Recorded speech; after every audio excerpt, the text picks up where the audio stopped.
Bonjour à tous, merci encore de votre fidélité. Très heureux de vous retrouver pour ce nouveau numéro de School TV Le Mag. On est ensemble pendant une demi-heure pour faire le point sur la scolarité de vos enfants. Aujourd'hui, on pédale, on fait du sport. Un sommaire magnifique, c'est parti. Le vélo, ça s'apprend aussi en classe. Savoir rouler à vélo, c'est une formation inscrite au programme de l'éducation nationale, au même titre que savoir nager. Est-ce que cette formation est gratuite, ouverte à tous? Élément de réponse dans un instant avec Irina Capron. 10 heures de formation pour apprendre à pédaler, mais pas seulement, vous allez le voir. 10 heures pour connaître toutes les bases de la signalétique et les bons réflexes sur la route, suffisant ou pas. Vous le verrez. Enfin, le vélo a-t-il toujours la cote en France? La réponse, vous la connaissez, c'est oui, bien évidemment. Il y a de plus en plus d'engouement, de pratiquants. On voit ça dans un instant, justement, avec nos invités. Marie Gallois est en plateau avec nous. Bonjour. Bonjour. Merci, Marie, d'avoir accepté notre invitation. Vous êtes enseignante du SRAV pour mieux se déplacer à bicyclette à Bure. Sophie Onfroy, vous êtes, bonjour, chef de projet conception chez Code Rousseau. Bonjour, vous êtes avec nous depuis Skype. Skype également pour Virgile Caillet. Bonjour, mon cher Virgile. Bonjour Patrice. Ça fait longtemps, il n'a pas pris une ride. Délégué général chez Union Sport et Cycle, c'est parti pour la loupe. Salut Irina. Bonjour Patrice. Pas pris de ride également? Non, ça je dis pas, ça c'est bon. Vous êtes magnifique. Avant d'évoquer le permis vélo, parlez-nous de l'éducation à la sécurité routière en milieu scolaire. Alors il faut savoir que l'éducation à la sécurité routière à l'école est un enjeu majeur de la maternelle au lycée. Tout au long de leur scolarité, les élèves vont apprendre à adopter un comportement responsable dans l'espace routier. Donc l'éducation à la sécurité routière est obligatoire, transdisciplinaire et intégrée dans les horaires et les programmes d'enseignement. Tout au long de notre scolarité, nous recevons des attestations de sécurité routière, c'est ça? Effectivement, et tout commence à l'école primaire avec l'APER, l'attestation de première éducation à la route qui valide de manière progressive l'acquisition de règles et de comportements liés à l'usage de la rue, mais aussi de la route. Au collège, en 5e et en 3e, les élèves passent l'ASSR, donc l'attestation scolaire de sécurité routière. Et ces attestations visent à sensibiliser et à responsabiliser les jeunes usagers de la route, qu'ils soient piétons, cyclistes, cyclomotoristes ou encore même passagers d'une voiture. Et au lycée, l'éducation à la sécurité routière est enseignée par des actions de sensibilisation mises en œuvre par les établissements. Irina, qu'entend-on par le savoir rouler à vélo? Tout d'abord, les cyclistes qui circulent sur la route doivent absolument être au courant de certaines règles à respecter pour ne pas mettre en danger les autres, mais aussi sa propre personne. Donc le gouvernement français a mis en place Savoir rouler à vélo. C'est un programme qui permet aux enfants de 6 à 11 ans de bénéficier des apprentissages nécessaires à une réelle autonomie à vélo pour l'entrée au collège. C'est trop tard pour vous. Et oui, trop tard, mais bon, c'est pas grave. À l'issue de cette formation, les enfants auront donc la légitimité de se déplacer à vélo sur les routes. Comment se passe cette formation? Alors, la formation dure au minimum 10 heures et est divisée en 3 blocs d'apprentissage. Le premier, savoir pédaler. Donc l'enfant doit maîtriser les fondamentaux, apprendre à conduire et piloter son vélo correctement. Les 3 objectifs sont à pédaler, tourner et freiner. Le deuxième bloc d'apprentissage, c'est savoir circuler. Donc découvrir la mobilité à vélo en milieu sécurisé, savoir rouler en groupe, communiquer pour informer les autres d'une volonté de changer de direction et découvrir également les panneaux du code de la route. Et enfin, le troisième bloc d'apprentissage, savoir rouler à vélo, donc savoir circuler en situation réelle, apprendre à rouler en autonomie sur la voie publique et s'approprier également les différents espaces de pratique. Ça a l'air top, moi clairement ça m'aurait bien servi. C'est obligatoire? Alors non, ce n'est pas obligatoire. La formation peut coûter jusqu'à 50 €, mais il existe aujourd'hui une multitude d'organisations bénévoles qui proposent leurs services afin d'éduquer les jeunes cyclistes gratuitement. Et il y a également de plus en plus d'écoles qui commencent à intégrer la formation au sein de leur programme scolaire. Merci beaucoup Irina, c'était parfait. 10 sur 10, expression orale. Expression orale avec Virgile Caillet, avec Sophie Onfroy, avec Marie Gallois. Marie Gallois, savoir bien rouler, ça s'apprend? Ah oui, savoir bien rouler sur la voie publique, ça s'apprend. Ça s'apprend et d'ailleurs les enfants sont très demandeurs. Ça s'apprend parce qu'il faut quand même être confronté à l'environnement réel assez rapidement. On commence par des exercices dans la cour, bien entendu, pour être sûr que tout le monde a le niveau. Tout l'aspect théorique au début. Savoir lever le bras parce qu'on doit, lorsqu'on tourne, lâcher le guidon. Savoir donner un petit coup d'œil par derrière pour contrôler s'il y a une voiture qui a l'intention de nous doubler ou pas. Donc il y a des petites choses comme ça qu'on en travaille en cours. Mais le plus rapidement possible, on va sur la voie publique parce que c'est là que les choses sont plus intéressantes. On leur apprend le code de la route, pas dans des livres, on leur apprend sur place. dans leur commune, sur leur chemin de déplacement À au décrypter quotidien. l'environnement, c'est ça. Voilà, donc on s'arrête au panneau, on explique pourquoi ce panneau, quel est son sens, pourquoi il faut faire attention, etc. Et sur place aussi, on leur montre des chemins malins, parce que eux, ils sont passagers de papa-maman. Et papa-maman connaissent pas forcément le chemin malin, donc on les emmène à la piscine, on les emmène au centre de sport, on les emmène au conservatoire, et on leur montre. Ils arrivent, ils nous disent « mais c'est par là qu'on peut passer ». Mais bien sûr, parce que, évitons, le vélo doit rester un plaisir, et faisons-le dans des bonnes circonstances, dans des bonnes situations. Virgile Caillet, cette formation, elle était souhaitable, elle était même indispensable. C'est effectivement indispensable parce qu'on a de plus en plus de gens sur les vélos, on en reparlera peut-être tout à l'heure, et c'est indispensable d'avoir cette préparation. Vous le disiez très bien dans votre présentation. Il y a d'une part, certes, la règle, le code de la route, mais aussi il faut savoir piloter son vélo. Et piloter un vélo, quand on n'a pas forcément eu l'habitude, donc en l'occurrence pour les plus jeunes, eh bien ça s'apprend, ça vient d'être très bien expliqué. Donc c'est absolument déterminant pour faire une véritable génération de cyclistes, parce qu'il y a de plus en plus de Français qui vont utiliser leur vélo dans leur déplacement du quotidien. Demain, il y aura beaucoup de monde sur les pistes et les voies cyclables. Il faudra donc que tout le monde s'entende bien, fonctionne bien et respecte le code de la route. Et ces formations, elles sont dispensées toujours en partenariat avec des écoles de vélo ou des associations ?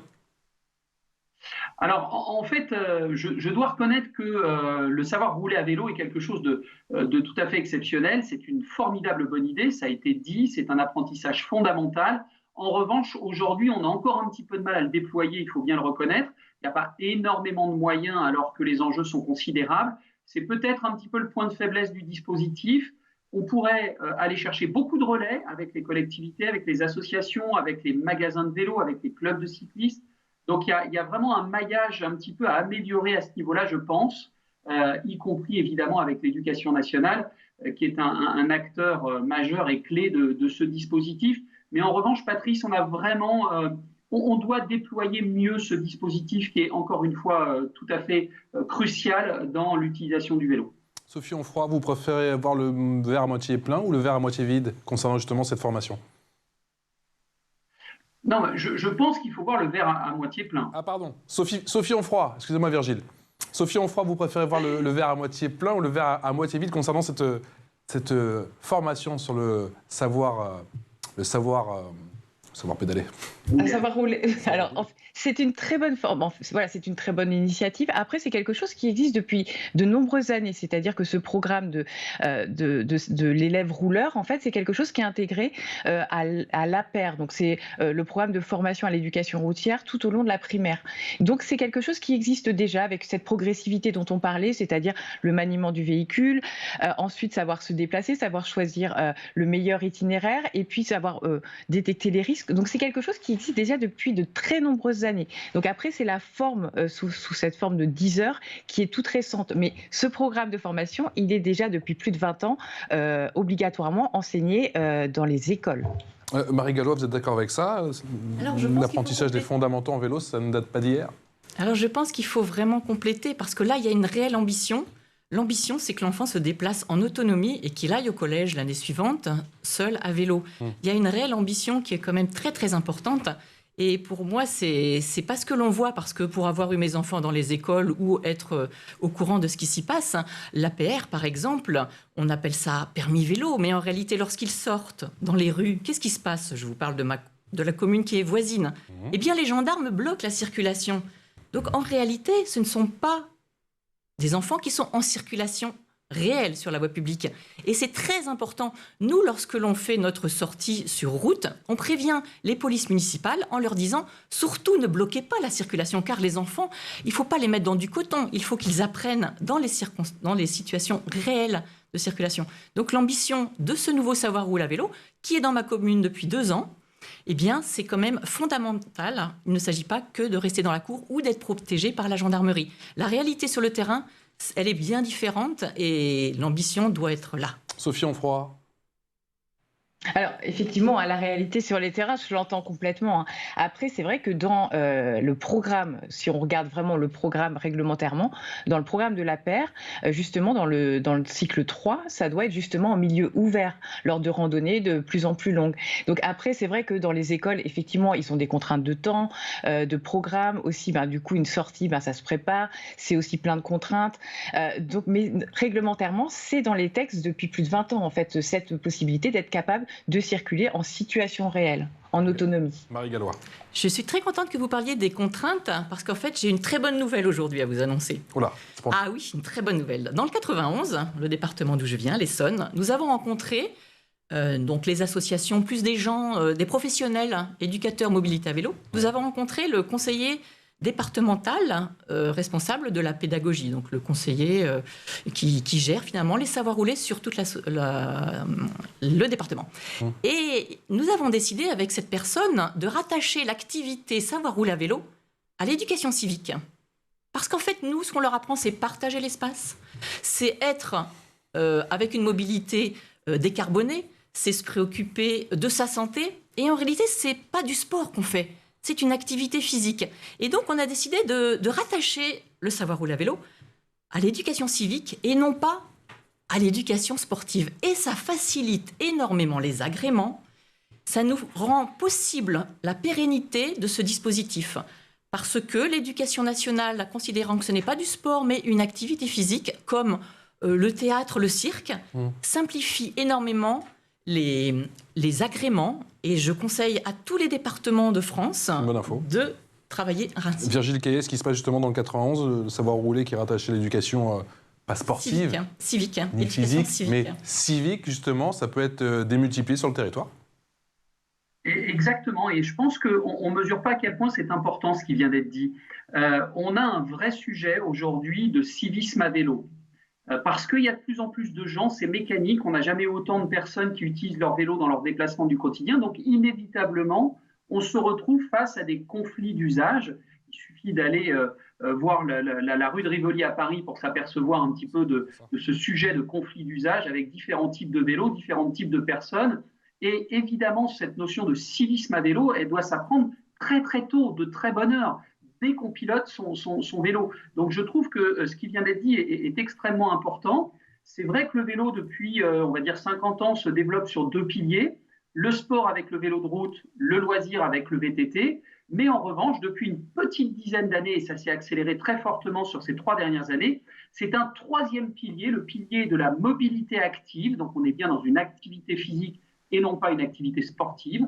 C'est ce pilier de la mobilité active qui se développe énormément et qui va continuer dans les années à venir à se développer. On n'en est qu'aux prémices de ce véritable phénomène de société. Donc, très important, la notion de civisme à vélo. Je pense que c'est vraiment clé pour les plus jeunes et ça sera le cas aussi pour les plus âgés. Sophie Onfroy, justement, cette notion de civisme qui est ô combien importante, elle se traduit comment chez Conception Rousseau ? Justement, en fait, c'est intégré notamment aussi dans le programme du permis de conduire. C'est vraiment l'idée du partage de la route. Donc, c'est vraiment une thématique qui est de plus en plus importante. C'est connaître les particularités des autres usagers pour justement tolérer et mieux appréhender, en fait, savoir ce qui risque de se passer dans les prochaines secondes parce qu'on connaît. Donc, forcément, quand on va s'initier à la conduite automobile, si on a été cycliste, forcément, on va être beaucoup plus attentif à eux. On va être aussi beaucoup plus courtois avec eux. Donc, c'est vrai que voilà, cette culture vélo, elle va être importante pour aussi les futurs automobilistes et justement ça va permettre une cohabitation qui va être beaucoup plus sereine parce que justement on entend beaucoup parler en ce moment, c'est assez compliqué et justement dès le plus jeune âge d'intégrer cette culture vélo, c'est une excellente idée. On accuse un certain retard en France, Marie Gallois, justement concernant cette culture vélo. Je ne veux pas forcément parler des pays nordiques, mais un peu. Eh bien, écoutez, je pense qu'en termes de culture vélo, bon, les choses cheminent doucement, effectivement, mais c'est surtout au niveau des infrastructures qu'on a un très grand retard en France. En fait, il se développe, alors pas que dans les pays nordiques, en Espagne, au Portugal, en Amérique latine. Les gens ont compris que la rue devait être apaisée et la rue doit redevenir un lieu de vie pour les enfants. En fait, on voit les rues aux écoles, on voit les rues aux enfants, on voit des tas de choses qui se mettent en place avec des axes qui sont de transit, qui évitent que les voitures soient dans les dessertes. Donc On évolue Certains beaucoup de dans... vos contradicteurs vous diraient, Marie Gallois, qu'il y a des accidents en vélo, en trottinette, avec la multiplication effectivement de ces mobilités aujourd'hui. C'est justement parce qu'il y a un manque d'infrastructures? Alors c'est parce qu'on n'a pas des rues qui sont apaisées, on a des rues qui sont dangereuses. Et les infrastructures nous aideront à bien rééquilibrer. En fait, il faut que les voitures respectent le 30 km/h, il faut que le 30 km/h soit développé partout. Il faut que si je suis dans une rue, c'est parce que j'ai quelqu'un à y voir, ou c'est parce que j'ai un commerçant chez qui je vais aller. Il faut arrêter l'effet Waze. Je passe par cette petite rue en voiture parce que ça me fait gagner le feu rouge qui est dans l'autre. Il faut absolument apaiser nos villes. Et ça, c'est plus les infrastructures qui vont permettre à nos enfants de revivre normalement et de lâcher les tablettes. Virgile Caillet, le vélo et plus généralement, effectivement, toutes les formes de mobilité, ça ne s'apprend plus en famille. En tout cas, l'apprendre en famille, ça ne suffit plus. Il faut ces formations.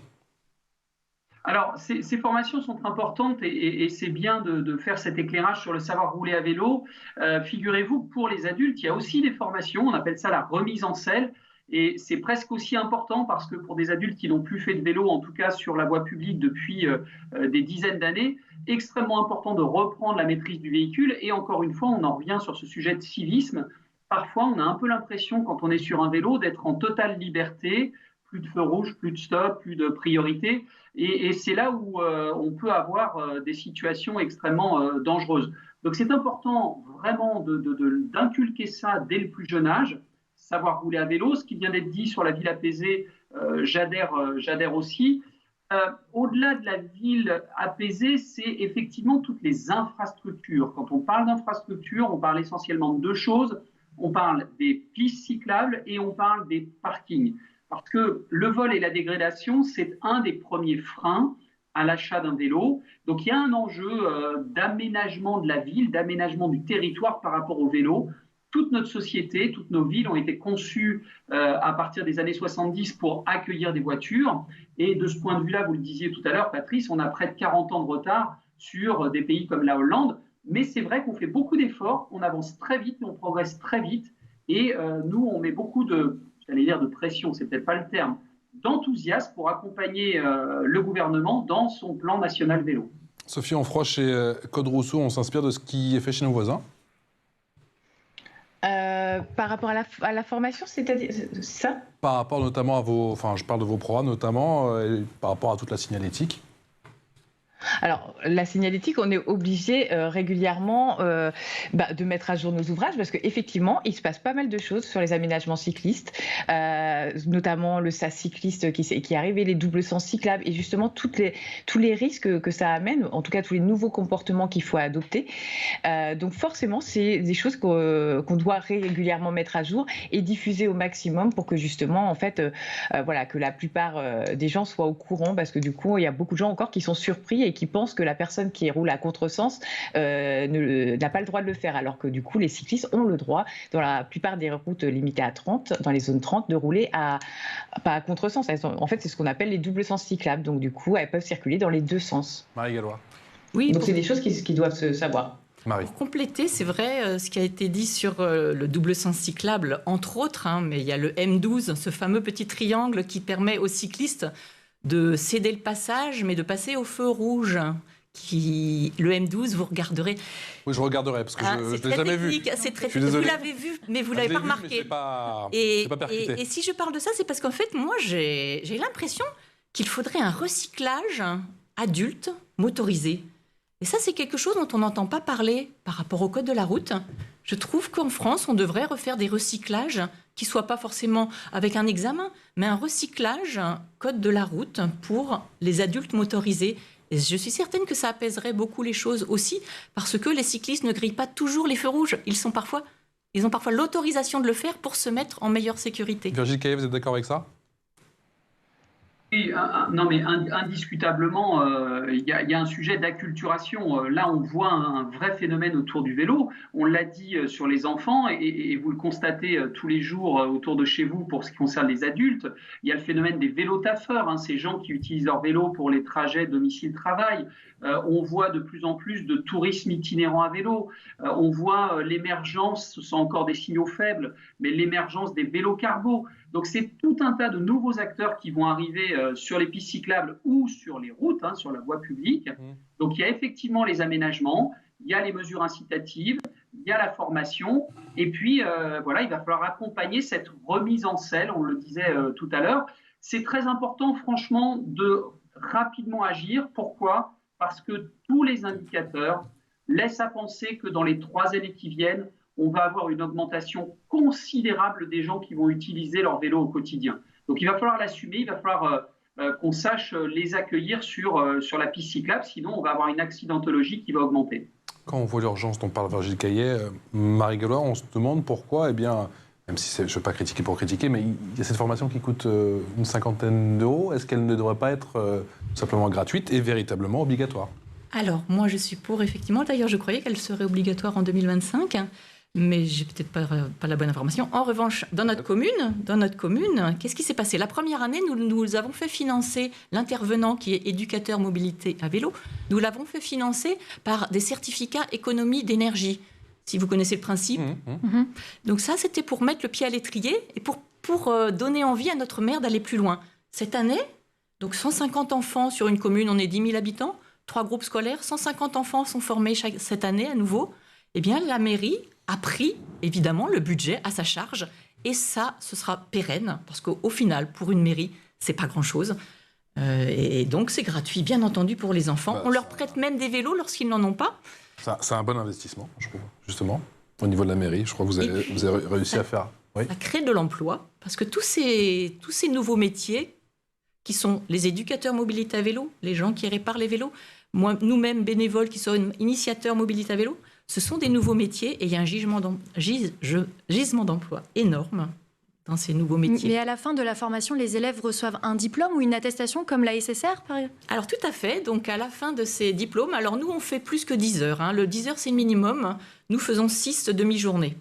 Et puis à la fin, effectivement, ils ont un petit test pour voir leur comportement. Est-ce que je sais aborder un giratoire ? Est-ce que je sais me tenir suffisamment éloigné des voitures pour ne pas avoir une portière qui s'ouvre ? Est-ce que je sais traverser une intersection ? Et si ça s'est bien passé, donc ce petit test, eh bien nous leur délivrons une attestation. Et là, monsieur le maire est radieux et très heureux de venir dans les écoles. Et les enfants... On le salue. Les enfants témoignent de ce qu'ils ont appris. Ils expliquent à monsieur le maire, voilà, on m'a dit qu'il ne fallait pas s'approcher des véhicules, des poids lourds à cause de... Je vous fais le témoignage de l'angle de mort. Moi, je parle de l'angle mort. Ils ont dit à monsieur le maire l'angle de mort. Donc, il y a une attestation que moi-même, je suis autorisée à délivrer puisqu'il y a des comptes, il y a des statistiques, enfin, pas des statistiques, mais il y a des indicateurs.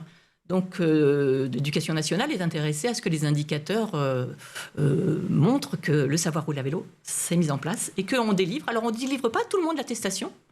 On la délivre si le petit test est réussi. La mobilité ne cesse d'évoluer. On en parle effectivement. Il y a le vélo, bien sûr, la trottinette électrique, l'overboard, effectivement. Toujours ces hommes et femmes qui sont quand même qui dominent à chaque fois, si je puis dire, eh bien, la circulation. Sophie Onfroy, justement, comment on fait pour s'adapter en termes de programme à toutes ces nouvelles mobilités ? Alors là aussi, normalement, justement, à l'école primaire est abordé, en fait, c'est l'enfant rouleur. Donc, c'est pas simplement que le vélo, c'est le skateboard, c'est la trottinette. Ce qu'il faut dire sur la trottinette, c'est déjà réglementairement jamais en dessous de 12 ans pour ce qui est trottinette et électrique. Et ça, on voit des fois des enfants ou des parents, des grands-parents qui achètent des trottinettes électriques à des enfants qui ont 10 ans. Non, réglementairement, c'est à partir de 12 ans déjà. Ça, c'est hyper important de le dire. Donc effectivement, il y a beaucoup de méconnaissances. La réglementation, elle se fait au fur et à mesure. Mais voilà, on est toujours dans la même chose dont on parlait tout à l'heure. On est dans le partage de la route. Le tout automobile, c'est terminé. Et du coup, justement, inculquer cette culture vélo, cette culture autre moyen de transport, développer le réflexe vélo ou autre moyen de transport, tout ça, ça va faire évoluer les choses. Ça prend du temps. Mais justement, dans nos ouvrages pédagogiques, on insiste vraiment beaucoup sur le partage de la route avec les autres usagers, avec les poids lourds et leurs angles morts, avec les cyclistes et du coup leur comportement qui peut et leur fragilité aussi, qui font en sorte qu'on doit vraiment être très attentif à eux. Et en fait, voilà, donc on insiste beaucoup sur ces thématiques. Et puis, on a fait un ouvrage qui s'appelle Vélo et autres immobilités, où justement, là, on parle de tous les autres moyens de transport doux, comme on dit, de façon à bien connaître toute cette réglementation et comment partager la route avec eux, quoi. Mais alors, Sophie, justement, vous parlez de cette méconnaissance. Comment vous faites, vous, à votre niveau, pour communiquer ?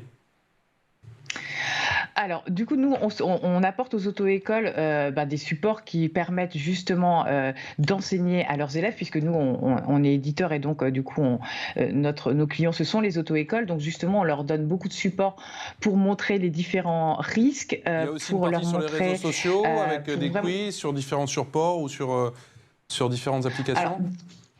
Alors, effectivement, de toute façon, c'est intégré maintenant à l'examen du permis de conduire. Donc déjà, sur tous les quiz, sur toutes les préparations à l'examen du permis de conduire, avec le code, vous savez, je passe réponse A, je ne passe pas réponse B, maintenant, il y a des questions justement sur les autres usagers. Donc déjà, dans tous les quiz, vous avez au moins 2 questions sur les autres usagers, pour connaître leurs particularités. Après, dans les ouvrages, on insiste vraiment dans nos bouquins de code, dans nos applications, vraiment sur les risques. Et notamment, auparavant, on apprenait qu'on était sur une chaussée à sens unique, quand on tournait à gauche, de bien serrer sur la gauche.